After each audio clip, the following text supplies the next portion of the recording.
Welcome to Tejas 70mm. నమస్తే తెలంగాణ. ఇవాళ వార్తలు చూసుకున్నట్లయితే ప్రశ్నించేందుకు వేధింపులు, గిరిజనుడిపై దౌర్జన్యం, కాంగ్రెస్ ఎమ్మెల్యేను నిలదీస్తూ పోస్టులు పెట్టారని ఎస్ఐ జూలం, తోరూరు ఠాణాకు పిలిపించి తీవ్రంగా కొట్టి బెదిరింపులు, ఎమ్మెల్యే పిఏ బాధితుడు సురేష్, 50 ఏళ్లు కాంగ్రెస్ జెండా మోసిన ఫలితమేదని ఆవేదన, పోలీసుల తీరును తప్పుపట్టిన కేటీఆర్, డీజీపీకి వినతి, విచారణ చేస్తే బాధితులపై చర్యలు తీసుకోవాలి హరీష్ రావు.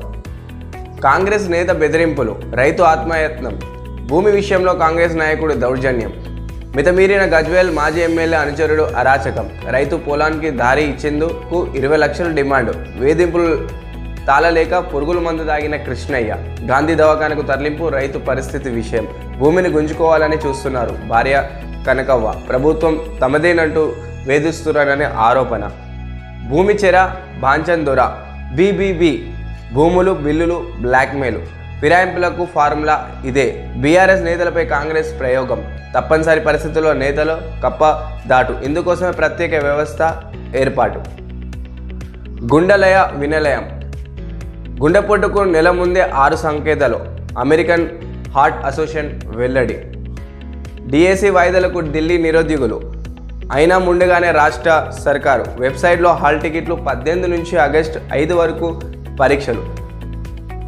ఆత్మహత్యలో భారతం, ప్రపంచంలో ఎక్కువ బలవర్ణాలు మన దేశంలోనే, 2022 నాటికి 1.71 లక్షల మంది ఆత్మహత్య, రాష్ట్రంలో నిలిచిన రిజిస్ట్రేషన్లు, ఈ కేవైసీ సమస్యలతో అంతరాయం, ఫేక్ ఫోన్పేతో పేమెంట్ మోసం, వ్యాపారుల లక్ష్యంగా చీటింగ్, అదానికి అప్పగిస్తే ఒప్పుకోం, ఒక సర్కిల్ ఫీడర్ను ప్రైవేట్కి ఇస్తే సహించం, అదానికి చేసేందుకు దావోస్లో రేవంత్ ఒప్పందం, విద్యుత్ ఉద్యోగులకు ఏం చేయాలనుకున్నారు, కరెంట్ బిల్లులు వసూలుపై ప్రత్యేక డ్రైవ్ చేపట్టాలి, రక్షణ కల్పించి ఎంతవరకైనా నోటీసులు ఇస్తాం, టీఎస్యూఈ కార్మికులు స్పష్టీకరణ, పన్నులు పిండండి ఆదాయం పెంచండి, పన్నుల వసూలుపై అధికారులకు కఠినంగా వివరించాలి, మంత్రి టార్గెట్ పెట్టుకోండి, ఇకపై ప్రతి నెల సమీక్షిస్తా సీఎం, ఈ ఏడాది ఆదాయం ఆశాజనకంగా లేదు, జీఎస్టీ రాబడిని పెంచే మార్గంలో వెతకండి, మద్యం అక్రమ సరఫరాకు కట్టుపడాలి, ఆదాయ వనరులు పన్ను వసూలుపై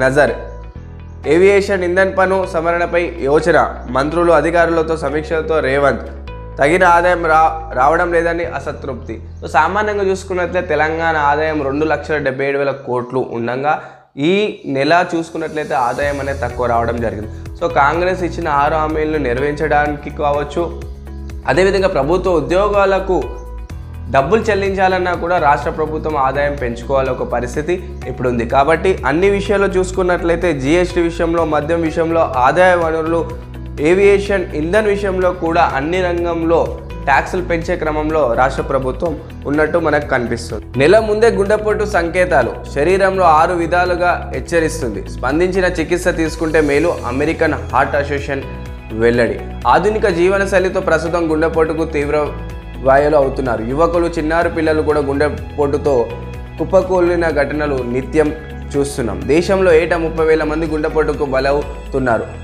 అయితే ఇప్పుడు గుండెపోటు వచ్చిన వాళ్ళకు 6 సంకేతాలు అనేది మనకు చూపిస్తాయి. అదేవిధంగా ఏటా భారతదేశంలో మనకు 30,000 మరణాలు సంభవిస్తున్నాయి. సో గుండెపోటు వచ్చే ముందు మనకు ఈ 6 హెచ్చరికలు ఉంటాయి. ఒకటి, ఛాతీలో మధ్యలో ఒత్తిడి రావడం, అదేవిధంగా తల తిరగడం, అదేవిధంగా విపరీతమైన చెమట పోవడం, ఊపిరి ఆడకపోవడం, మిగతా శరీర భాగంలో నొప్పి రావడం, వికారం, అజీర్ణం.